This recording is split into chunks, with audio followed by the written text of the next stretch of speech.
I didn't see you there. Guess who's back to read more Warriors?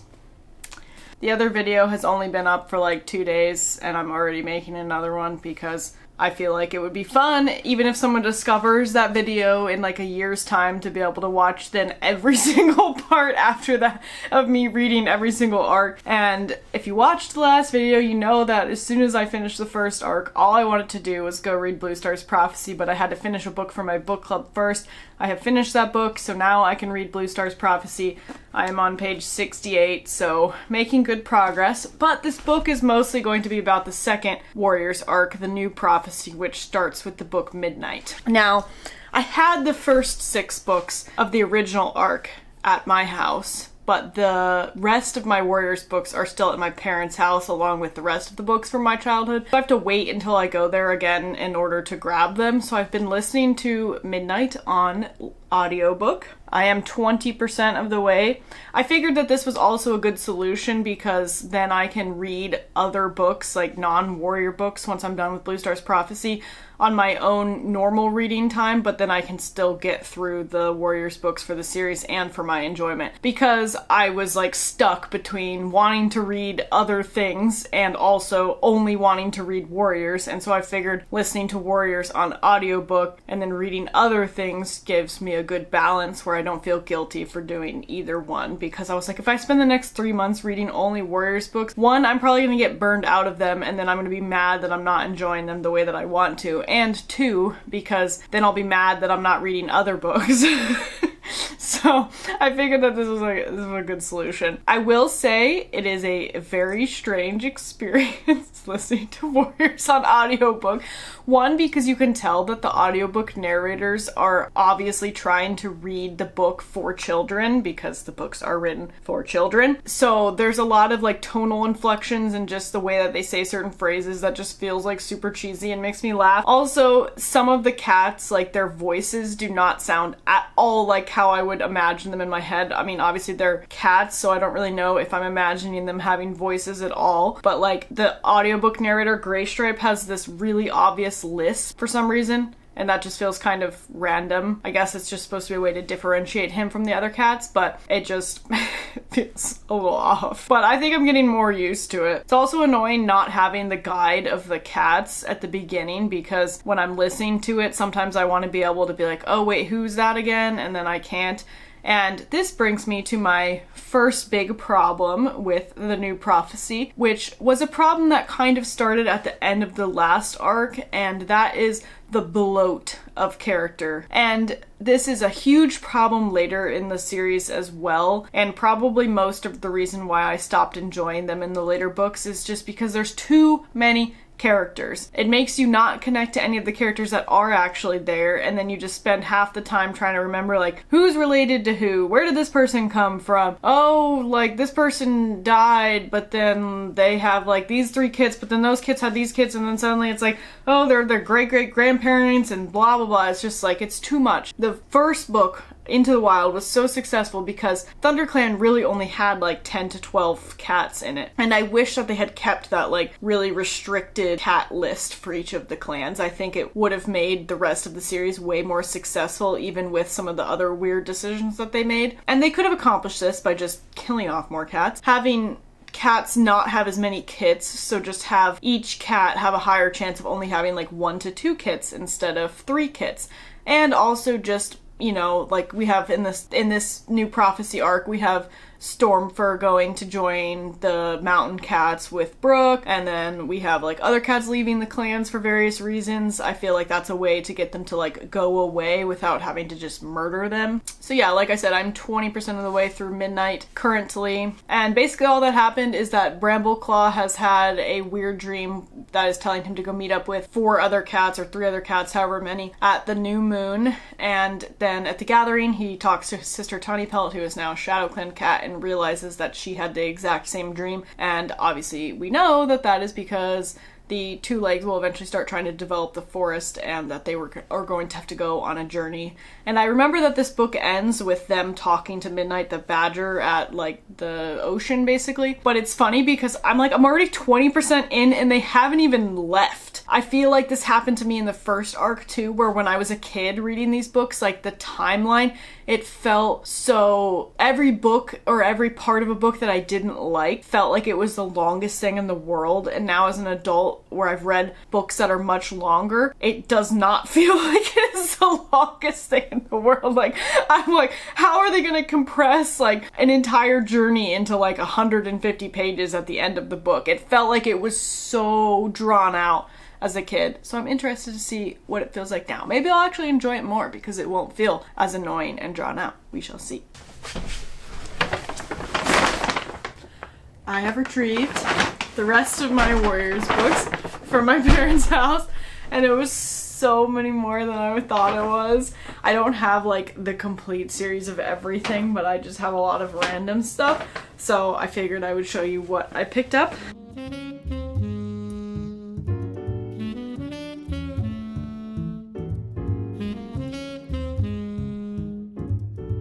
Guess who has finished Blue Star's Prophecy? And now I'm depressed. This book is just not happy in any way. I didn't vlog myself while reading this because this part 2 video is supposed to be about the new prophecy, but since I raved about this book in the first part, I wanted to talk about it a little bit. I do love this book, but reading it as an adult, it feels very different than reading it as a kid. I'll start off by saying that the first like 150 pages are really slow, and I feel like all the actual content is kind of crammed into the last 150 pages. Like all the development of Bluefur and Oakheart together, her kits, Thistleclaw's ambition, all that stuff, it's like kind of glossed over in the last 150 pages, and then I feel like there's not much development in the first half, so I think the like allocation of page count could be redone a little bit to make it more engaging. And then I want to talk about Bluefur and Oakheart, because I feel like as a kid or as a young teen,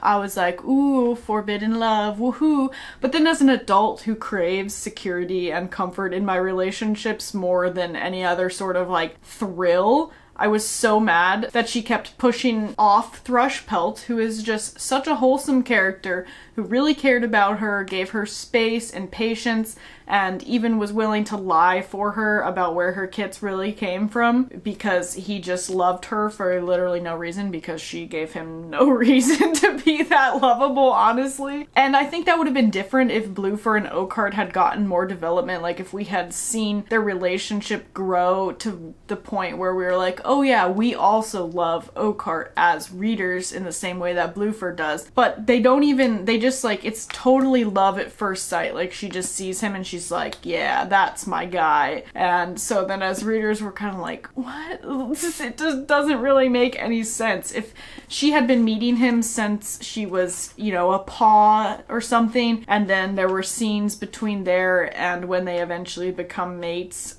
it just feels like it would have hit a little bit better or in the way that they intended, but the whole time I was just rooting for Thrushpelt. Yet in the same way, I also relate to Bluefur's bitterness, where everyone around her is kind of like happy and she knows that she should be happy about things, but she's not. That is also relatable, so I understand why she didn't go after Thrushpelt, but it still is a little painful. Also, I don't remember Blue Star's life just being this crappy. I mean, literally nothing good happens to her. I think the only good thing in her entire life is that she dies before White Storm. White Storm is Snowfur's kit, who Blue Star kind of ends up raising. And I forgot about that when I read the first arc. I feel like there's not really any hints in that arc that they're related and that she was basically his second mother. And I'm wondering if that's just because when they originally planned the series, they hadn't even planned on this book, so then they had to add kind of like background development. Yeah, like I said, the only good thing in her life is that she did not have to watch White Storm die, because literally everyone else that she loved died. And that's just kind of depressing. Now I want to talk about Thistleclaw, because he is the main villain in this book and the reason why Blue Star decides that she needs to give up her kits in order to become the clan deputy. And I have a couple things to say about that. First of all, I feel like she had no reason to really hate him for half of the book. Like, he did absolutely nothing wrong until after Snowfur died and he was trying to stop her from hanging out with White Kit. That was the first egregious thing, although I guess that's not really even that egregious, but and then the second thing was when he started training Tiger Paw and they became very like violent and battle hungry. Then that made sense. But she kind of had an irrational hatred of him from like the moment he was born for no reason other than that she was jealous that he was spending time with Snowfur because they ended up being mates. But I feel like Snowfur kind of like evened out his personality, and if she had stayed alive, I feel like he would not have become quite so vicious. I also gotta say, I'm sorry, Bluefur, but you did not deserve to be deputy. I loved how Sunfall treated her in the entire book. I think he was basically like her father figure because Stormtail was not a very good father, and he did give her really good advice. But let's be honest, her contributions to the clan up until the point where she became deputy, did she even do anything? I mean, half the time she was just moping around over someone she loved dying, which is completely valid. I'm not saying that that's not valid, but I'm saying that she did not contribute like in a way that would have given me confidence that she would be a great leader. And the funny thing about reading this now too is that it's even more depressing that she becomes leader because she didn't want to be. The only reason why she chose to be leader is because she thought it was her destiny from StarClan, because they gave her the prophecy that she would be the fire that sweeps through the forest, and they needed her to become leader to like stop Thistleclaw from ruining the clan, which makes sense. But she had no desire or ambition to be leader other than that prophecy. So it just feels even worse that all these bad things happened to her so that she could become leader, and it wasn't even really something that she wanted. So then when you reread, I think, the first arc after having read this book, or thinking back on that arc after having read this book, it just makes you feel even worse for Bluestar throughout that entire book because she just had a really crappy life. I also really liked how Golden Flower in this book / Golden Paw was kind of taking care of Bluefur after every bad thing that happened, or at least having cute conversations with her. And then that made sense that then in the first arc when Bluefur or Bluestar is pretty like ill throughout the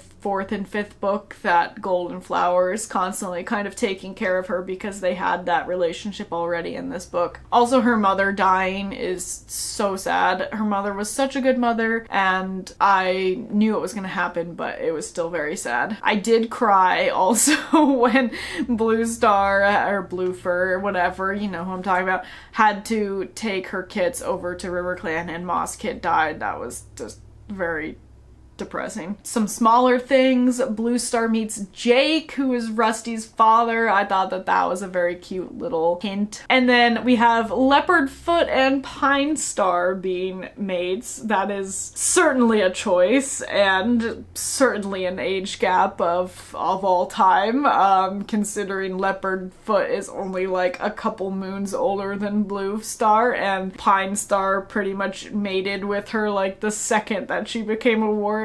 So that's not awkward at all, but they're cats, I guess. But yeah, I think that's most of the big things that I wanted to say about this. It was still really enjoyable, even with the slow start. It's just a very heart-wrenching book, and there's very little light in it other than Bluestar's relationship with White Storm. I think that's like the only thing in her life that is actually good, and it makes me love White Storm even more. But yeah, back to reading the new prophecy.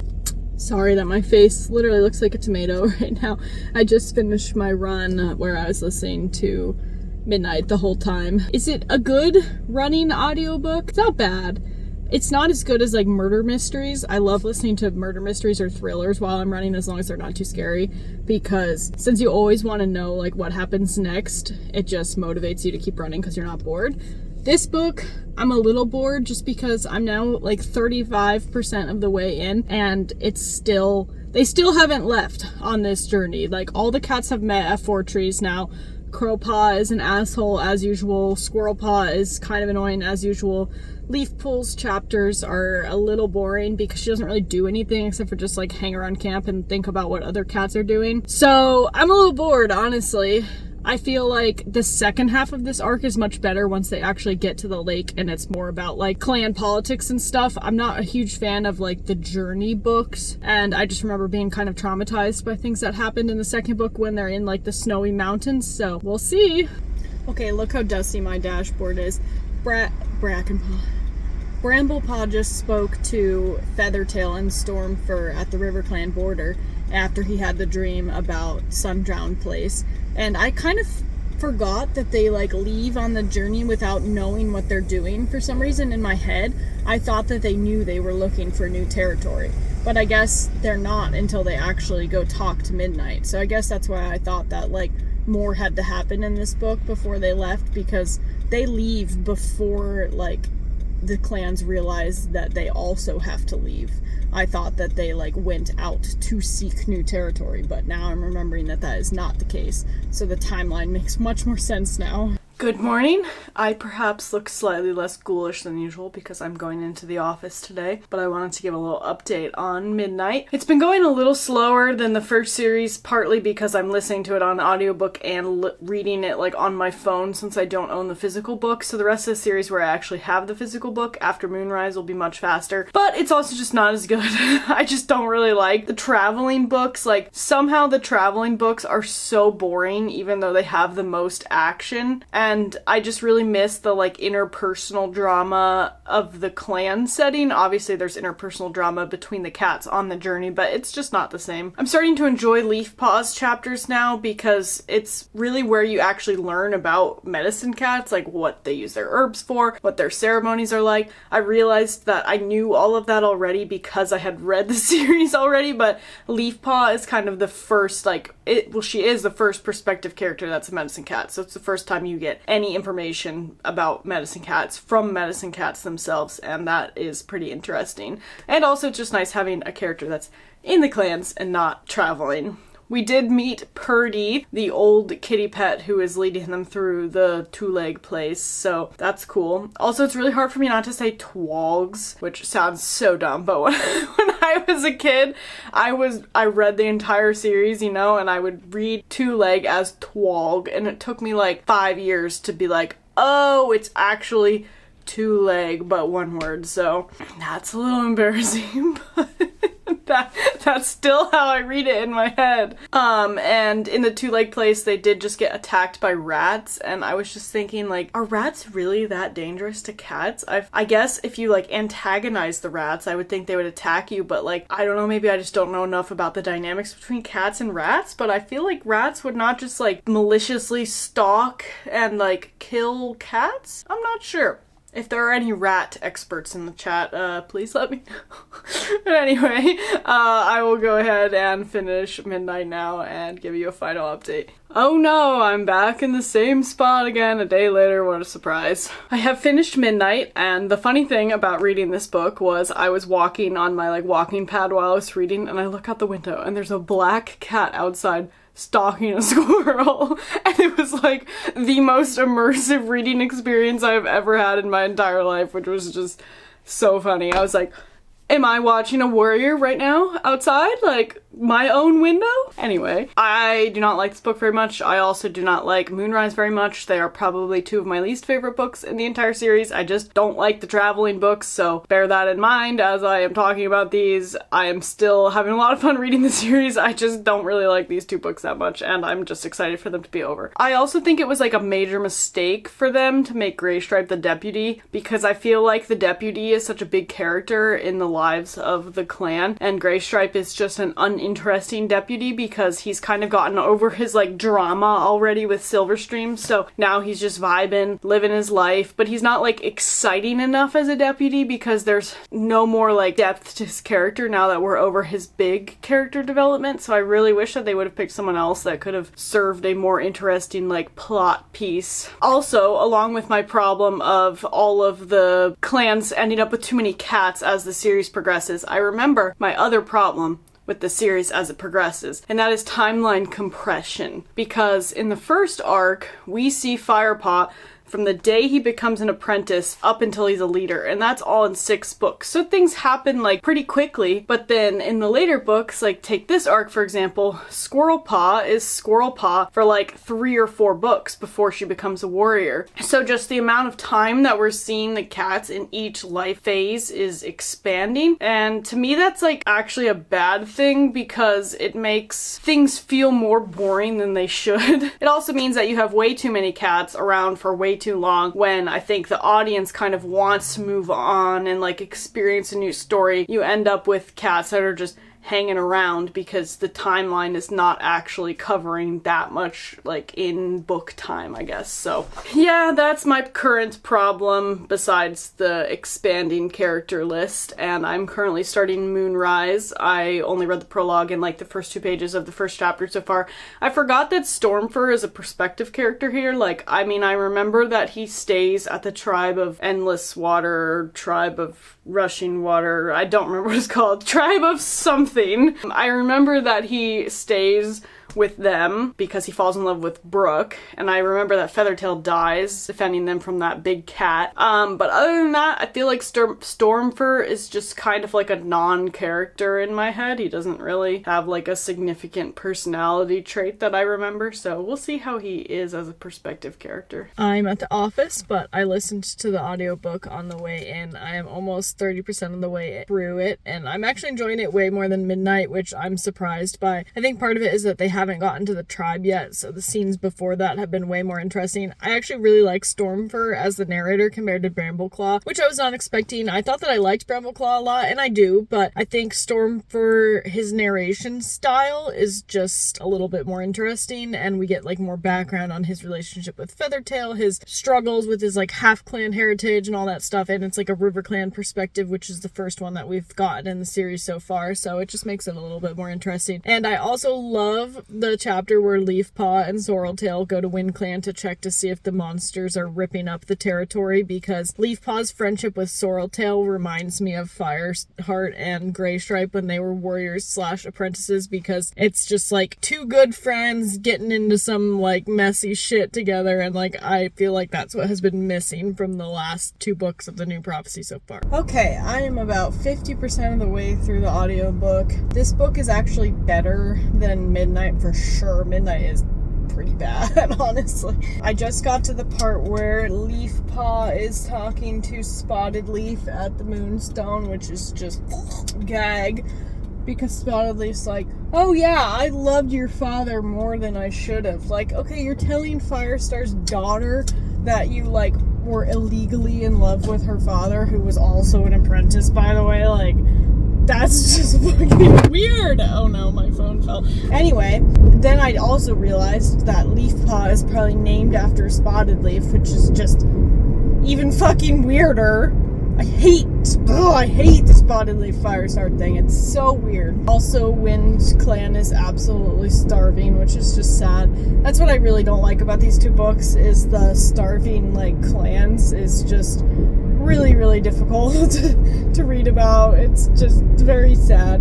And also, the tribe of whatever has basically kidnapped Stormfur because they think he's gonna kill Sharptooth, so I don't like Crowpaw and Feathertail at all, but I think Stormfur's like slight crush on Squirrelpaw was kind of cute, mostly because it was just like, he was like, oh yeah, she's a cool cat, like I know that we're in different clans, but like, it was more admiration than like Crowpaw and Feathertail having like a weird love. Like, Crowpaw has absolutely no redeeming qualities at this point in the book, so it's like, Feathertail, come on girl!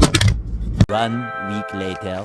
I have finally finished Moonrise. Both this book and Midnight just felt way too drawn out. I was like, I want them to be over. I want to move on. I almost just skipped the end of Moonrise because I knew what happened and I was just so over it. I just don't care about the journey aspect of these 2 books. I feel like they could have been condensed into 1 book and like nothing really would have been missed out on, because Moonrise, it was like, oh, we're at the tribe. Oh no, we're leaving. Oh no, we're back at the tribe. Oh no, we're leaving again. Oh no, we're back at the tribe.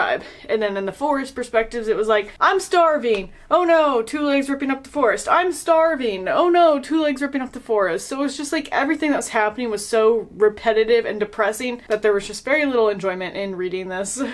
I also don't understand why Leafpaw kept all of this a secret for so long from Firestar. Like, even if her father punished her, she's so upset about seeing her father in pain about the missing cats, and she has the power to solve that by just telling him. It's not like he's gonna send anyone after them at this point because they've been gone for like a month or more. And the tribe cats are obviously annoying because they just kidnap Stormfur and force him to kill like a mountain lion basically, and then they end up going back to help the tribe, and Feathertail like jumps on the ceiling and dislodges a rock which like pierces through Sharptooth, but then she ends up dying at the same time.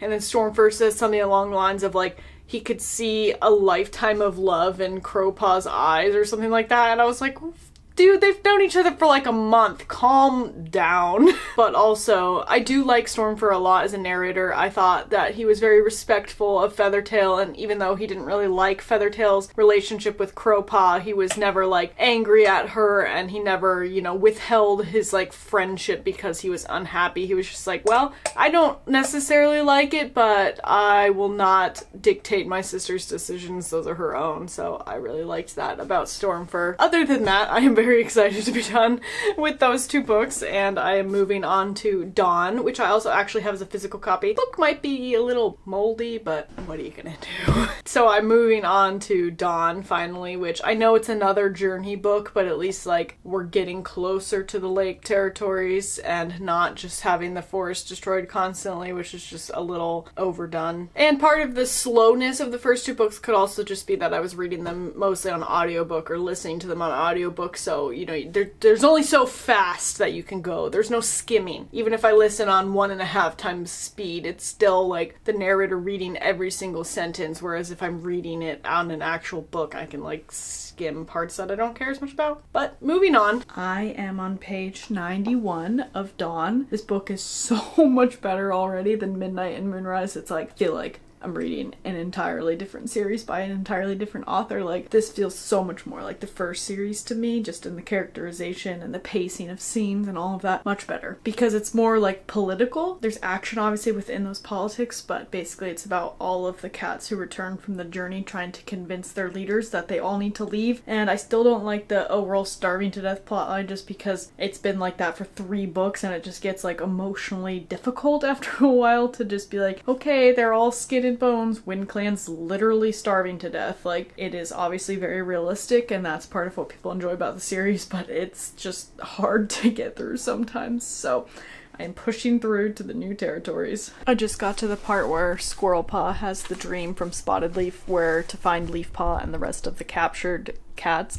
Not Spotted Leaf again. The girl just literally cannot give up. She just does not know when to quit, and it's infuriating. Anyway, I forgot that this was where Graystripe gets captured. I knew that he did not end up going with them to the new territories and that it takes him a while to get back to the clans afterward, but I forgot that it was because he got captured by Two Lakes in the scene, so that's pretty crazy. 1 million zillion jillion dillion cotillion times later. Good morning. I am extremely close to being done with Dawn. I've been reading this book for like 3 weeks because I went to Mexico for a week where I was not reading any warrior books, and then before that I was trying to finish a book for my book club before I left, so I have not really been voraciously reading the second arc quite as much as the first arc, and that's a combination of the lower quality of the second arc and also just other things going on in my life. So I am going to continue, do not fear. I am on page 291 of Dawn. I have like very little left. They have finally left on the journey. The reason why all the clans finally decided that they were gonna leave is because Shadow Clan's camp got attacked by the Two Lake monsters destroying the forest, and the river started to dry up because the Two Lakes dammed the river, so River Clan also was starting to run out of prey. And of course you get the elders who are left behind, like Frostfur and Speckletail, who decide not to go, and a couple elders from River Clan as well. And I think that was a really smart writing decision because I talk about bloat of characters. I've talked about that before. It was a great, perfect, story-inclusive way to like kill off a mass amount of elders that have been around for too long without needing some sort of like contrived reason for them all to die. I mean, obviously they don't die, they're just staying there, but it's implied that they're probably not going to last very long and that they're just going to die from starvation, which is actually very sad when you think about it too much. So that's why I just don't try to think about the books in this arc too much, because they really lean into the whole like starvation thing. It's not necessarily like cozy. I mean, not that any of these books are cozy for kids books especially, but it's just, it was probably a little traumatic as a child. So, you know, like Nickelodeon would have never been able to get away with this. They wouldn't even let Korra and Asami kiss once for like 3 seconds on television, and you're telling me that the Warrior series got away with like cats like viciously murdering each other and starving to death in a children's book? I don't know. It's just crazy, man. But I wanted to talk about Firestar in this because obviously Graystripe gets taken by the 2 legs and Firestar starts having like a hernia about it, which makes total sense. And it is sad because I feel like if you go right from reading the first arc where Graystripe was really important to reading this one, it is definitely very sad. But I feel like Firestar's getting a little Blue Star energy toward the end where he starts yelling at anyone and is like, Graystripe's still alive. I'm not picking a new deputy. It just reminds me of when Blue Star refused to replace Tiger Star fast enough, and then like there was the curse with like the moon, you know, her not picking the new deputy by Moon High or whatever. I don't remember exactly when that was, but it did happen. I feel like Firestar's energy about this is very similar to that. He sounds like Blue Star, which kind of makes sense because obviously Blue Star was his mentor and then he was her deputy, so he spent a lot of time around her. But it is annoying as a reader because you're like, Firestar, I get that you're upset, but otherwise you're such a good leader that I feel like he's spiraling a little bit, which, you know, valid, but definitely from like the outside observer, it's like, come on, let's go. But they're about to meet the tribe, so I will go ahead and finish this.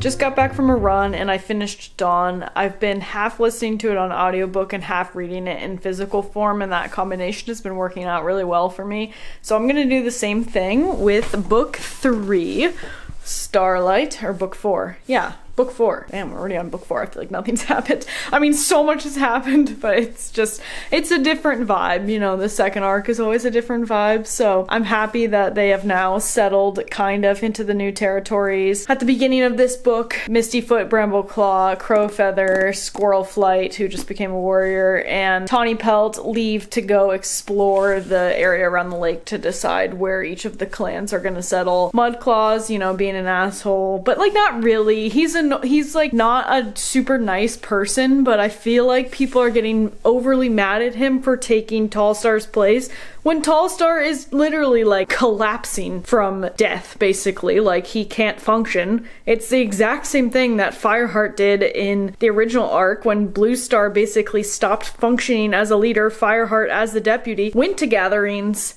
acted as the leader. He was basically the de facto ThunderClan leader for a long time, and beyond people complaining about him being a kitty pet, no one really like freaked out about it. The only reason why the cats are annoyed with Mudclaw doing the same thing is just because they don't like him that much because he's kind of mean, but like he has every right to be trying to behave as a leader when Tallstar is dying and they have no leader. Like I don't see the problem with that. But yes, I will of course keep going. I was just watching The Bachelor, so that's why it's on in the background, but I'm like halfway done already with Starlight. I'm on chapter 8, page 137. I'm definitely moving through this much faster than the first 3 books, thank God, because they were starting to, I was like, am I just not interested in reading these books anymore? What is going on? But I just think the first 3 books in the new Prophecy are not that good. I don't know if that's a popular or an unpopular opinion, but that is how I feel. They finished scouting the whole lake territory and kind of decided, oh yeah, this was where each clan is gonna kind of head to start establishing their boundaries and stuff. Tallstar just died,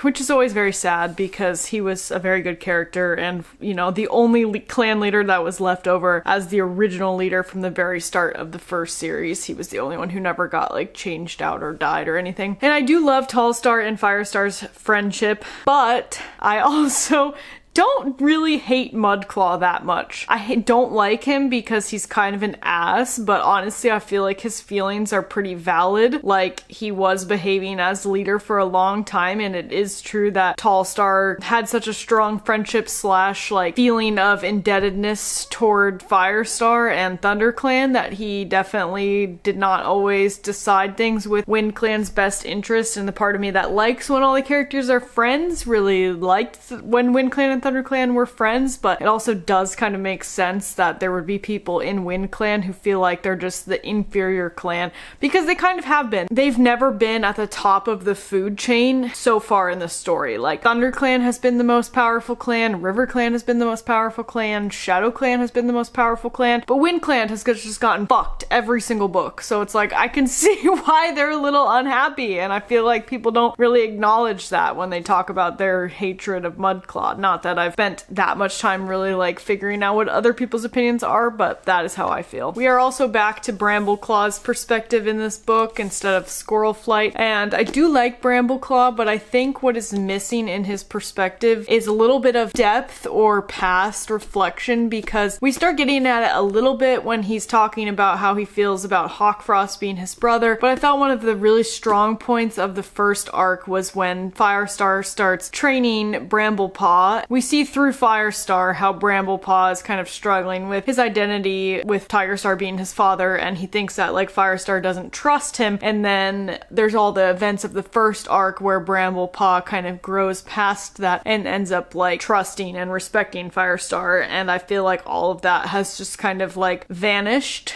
and now he's back to thinking that people hate him because of his parentage. And I understand that people's feelings can like re-change, but I think it feels like he's missing that like complex depth that he had in that first arc as an apprentice. I don't know.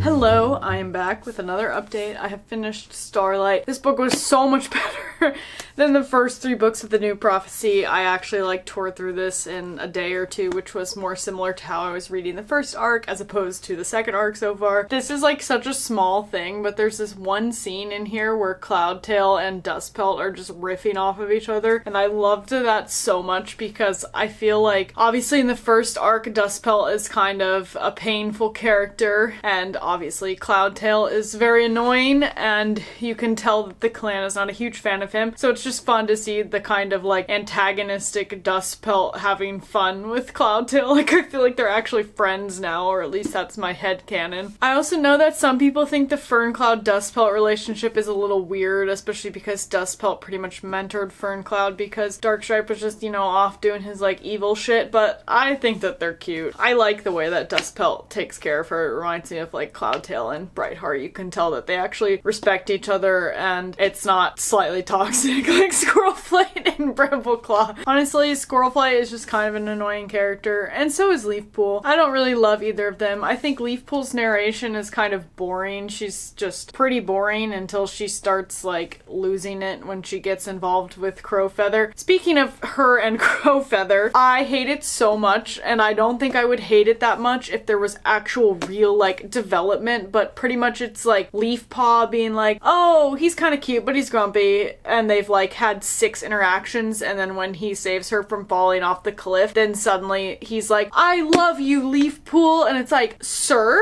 excuse me, like 5 seconds ago you were just crying over Feathertail, and now you're saying that you're in love with her. Like, if it was just a, yes, I'm interested in you, that proclamation would have made way more sense, but the jump straight to, we're in love, I'm like, no. No. Like, there has to be some sort of, like, secret meetings first, some more, like, mooning over each other, the love right away. Not a fan. But at least it's getting some real, like, political drama, you know? The first 3 books were just boring as hell. And obviously this ends with Mudclaw's rebellion, and that is when Mudclaw loses me. I knew it was gonna happen. But I feel like before the whole rebellion thing, Mudclaw's not really that bad, and I feel like people give him, like, an unnecessary amount of hate. Like, yes, as I said, he is an idiot and he's not a very nice character, but like I feel like most of the things he's thinking are like kind of valid. He just didn't go about them in their best way, but I digress. I am now starting book 5, Twilight. Also, I love this cover. I think this is like one of my favorite covers in this arc, just because you can see all of the cats so clearly. I think that's Brightheart and Cloudtail right there, but I don't really know who any of the others are because, you know, they all kind of look the same. There's too many ginger cats in the clan now because of Firestar's bloodline, so let's go. Alright, small update. I'm on page 40. There's just a ton of drama between Squirrelflight and Brambleclaw having the same argument for like the last book, where Squirrelflight is mad that Brambleclaw wants to be friends with Hawkfrost and she thinks that Hawkfrost is lying. Of course he is, but you know, I see it from both sides, so the argument is just annoying because I don't really think either one of them is right. They both have like valid points, and I just think it's interesting that Squirrelflight's relationship with Ashfur reminds me of Blue Star and whoever that one cat was that she kind of had a thing with in ThunderClan, but she was really in love with Oakheart. I don't remember. It's been too long. It's been like 3 weeks. I had people making fun of me in the last video for like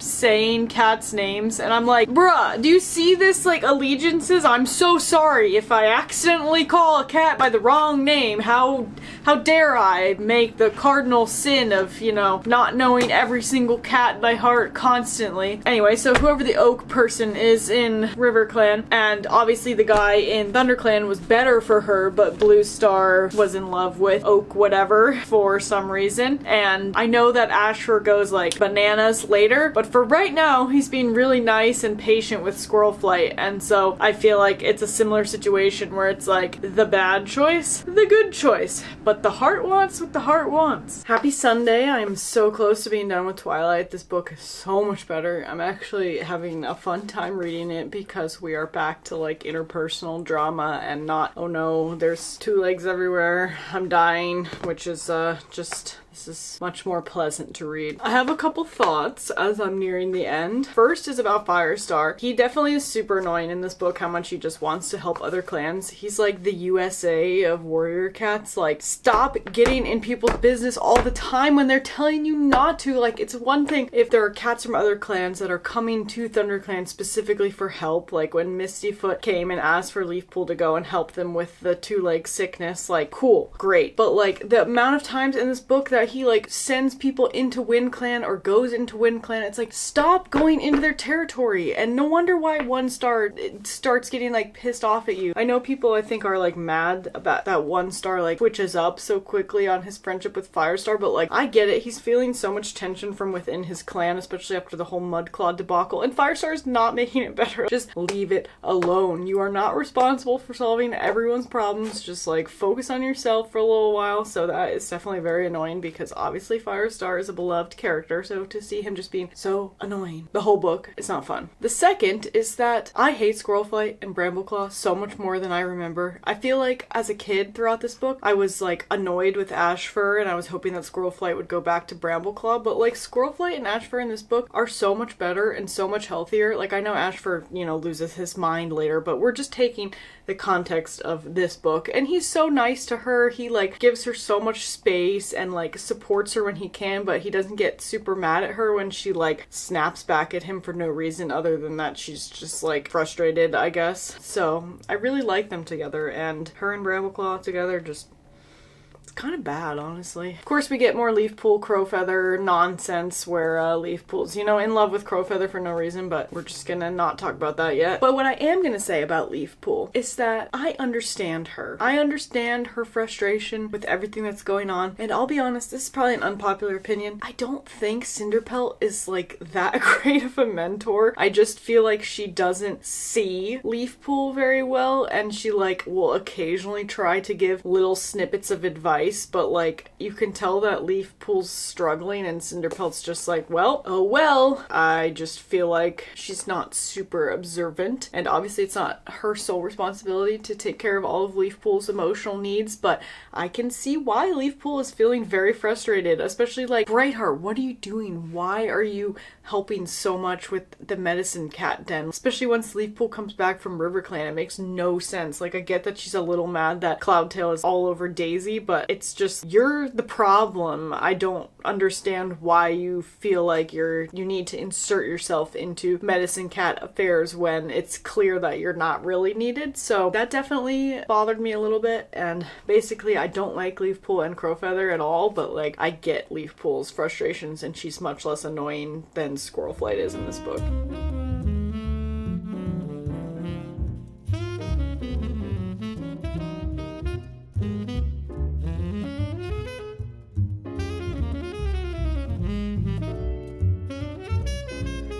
I have finished Twilight. The end of this book was so good, very exciting with the badger attack. Unfortunately, Cinderpelt has died. I feel like I definitely cried when I read about it the first time a number of years ago, but I did not cry this time because I knew it was coming. Now I want to talk about Leafpool and Crowfeather. I feel like their romance is the perfect example of why show don't tell is so important. I think it could have been so well executed and made perfect sense with both Crowfeather and Leafpool's relationship if the timeline of it had been extended and we had seen them together multiple times meeting up in secret before they professed their love. We get almost no real conversations between the two characters where they're talking about, like, you know, their hopes and their dreams and their sorrows. Crowfeather could confide in Leafpool everything about Feathertail that he loved and how he's felt since her loss and his struggles to feel connected with anyone in his clan, and Leafpool can talk about her struggles with, like, being a medicine cat and getting all these visions from StarClan.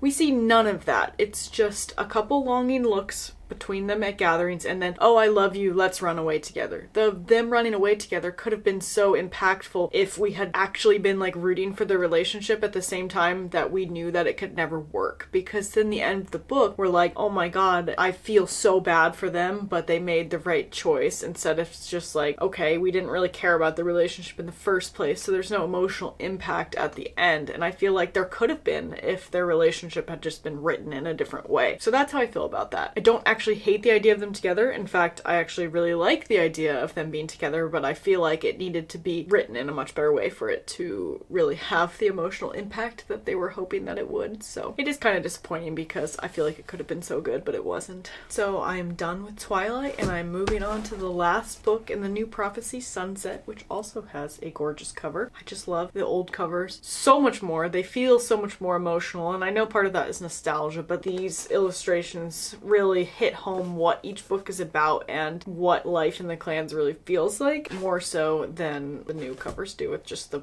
zoomed in photo of a cat. They all kind of look the same to me. I like that these are also distinct and different, so let's go finish it. I'm about 60 pages into Sunset. Basically, the first part of this book is just the clan recovering from the badger attack after Sootfur and Cinderpelt died. I think those were really good deaths. I mean, I don't really think anyone cared that much about Sootfur, but like I said, with the expanding clan, you kind of just need to cut the cats out every once in a while. It sounds bad, but like, you need the death in order to keep the clan from becoming, like, ridiculously sized. And I thought Cinderpelt's death was also pretty effective because you need Leafpool to kind of come into her own as a adult, mature character, and really the only way to do that was to remove Cinderpelt's, like, mentorship from her life, I guess. Leafpool is starting to remind me a lot of Bluestar, and I don't feel like I ever made that parallel before, but both Bluestar and Leafpool are very close to their sisters. They have this kind of, like, loneliness that they can't really describe and that they feel like they shouldn't have because they have friends and they have their clan, but there's just something about them that is still lonely and struggling, and I feel like it can make them annoying characters in some way, but then also, if you think about our real life, like, obviously people struggle with mental health as well, so, like, why shouldn't the cats, you know, they feel bad because they feel like they have no real reason to be struggling, and yet they still are, and I think that's very realistic. And so I think in that way Leafpool is starting to remind me a lot of Bluestar, and the fact that, you know, she gave up on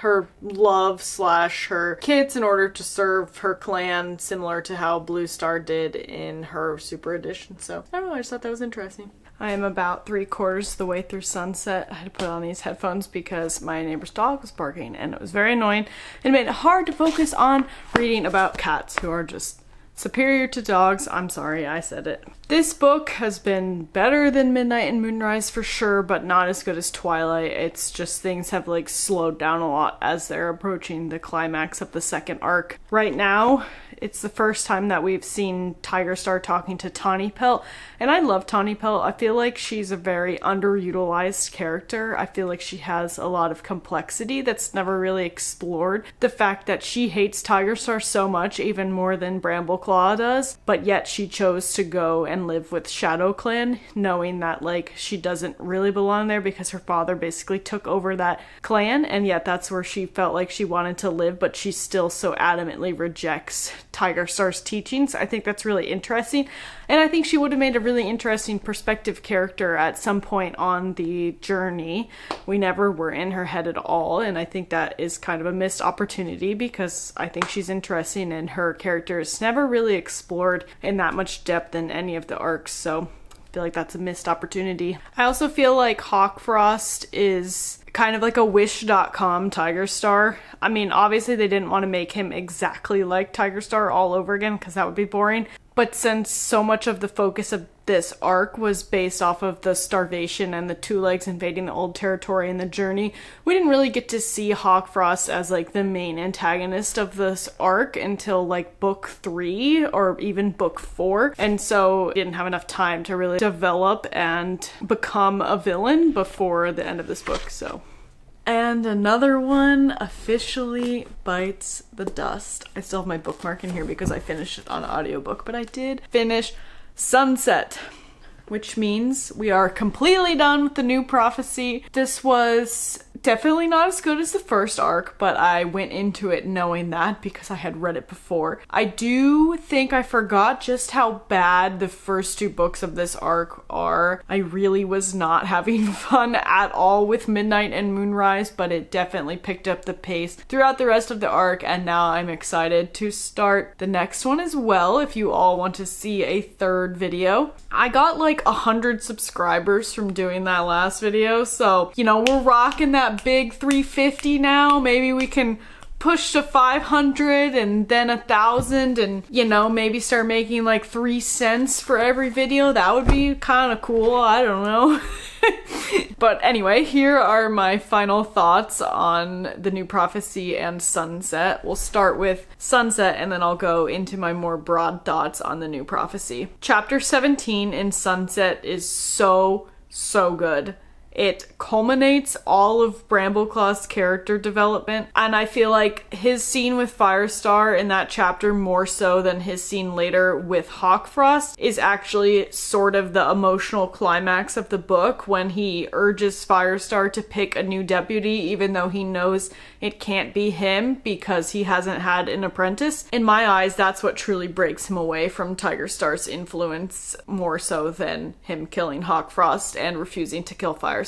Because I feel like when you're confronted with that situation in the heat of the moment and you're not a cold-blooded murderer, you know, obviously you're going to lean more toward not killing your clan leader, but I think the previous decision of telling Firestar to pick a deputy knowing it can't be you, that takes so much more courage, and I feel like that's what really shows Bramblestars. I didn't even read the book where Brambleclaw is a leader, and my brain is still going Bramblestar. There's too many characters. It's so hard to keep track of. I feel like my brain is just constantly mush, warrior mush. But I don't think I have anything else to say about that specific moment. It was just so good. And Firestar's grief in kind of accepting that Graystripe is not coming back, that he's never going to see his friend ever again, is very sad and palpable and well written. This whole chapter is honestly just super well written. It's probably the best scene in the entire arc. By far. Everyone sitting around and sharing their memories of Graystripe hits the perfect tone as well, and it was very nostalgic for the first arc. I think Leafpool getting the dream from StarClan where she's the one to convince Firestar to pick Brambleclaw as the deputy, I'm torn on it, and on one hand I think it's good for Leafpool's character development because she was always a little mistrustful of Brambleclaw's intentions, and so she could have very easily chosen to just keep that knowledge secret from Firestar, but she didn't. She told him. But also I think it makes Brambleclaw becoming deputy a little cheap because Firestar only picked him because StarClan told him to and not because he trusted Brambleclaw. So that is kind of a weird reflection of the final scene where when Brambleclaw talks about the looking into Firestar's eyes when he's caught in the fox trap, that he didn't see fear there. He just saw like a wisdom, you know, kind of like I know you're going to do the right thing. That's what he saw in Firestar's gaze. And so I feel like those two things don't really connect super well. This is such a small thing, but it's so funny. In the audiobook, Ashfur has a southern accent. I've talked before about how Greystripe has a lisp. Ashfur literally has a southern accent. I don't know how or why he ended up with this accent, but I was dying laughing in my car driving on the way to the gym when Ashfur is fighting with Squirrelflight and he's like, well, I just don't know about that. I'm like, hello, where did that voice come from? It was so funny. So I feel like if I keep listening to the audiobooks, when Ashfur becomes a way more important character later on, it's going to be very jarring. I don't know if I'm going to be able to tolerate that. So my final thought on Sunset is that it was a pretty good way to wrap up the second arc. I feel like the final scene between Hawkfrost and Brambleclaw, it was a little anticlimactic because there were no other cats really involved, and so it felt more like a book 5 conclusion and not like an entire arc conclusion. I feel like there was almost no epilogue sort of wrap up to the characters and their relationships with one another. Stuff just kind of got dropped. Also, I do think it is funny that there is a little reference to Leafpool becoming very heavy, which is obviously because she's pregnant and no one knows it. But I did pick up on that this time because I knew it, and I definitely did not notice that like the first or the second time that I read these books. So that was pretty cool. But yeah, like I said, I think I will probably make a third video because it is fun and I do want to continue with the series. I really want to get to the point where I stopped reading, which means I have 2 more arcs to go where I actually know what's going on. And then after that, I do know some spoilers, but I don't know a lot of the smaller details. So it'll be interesting to discover that. Thank you everyone for watching. I did not expect the first video to do so well. It was really fun to actually get comments, and it was nice discussing this strange niche interest with people. And I hope you all enjoyed this one too, and I will see you next time. Bye.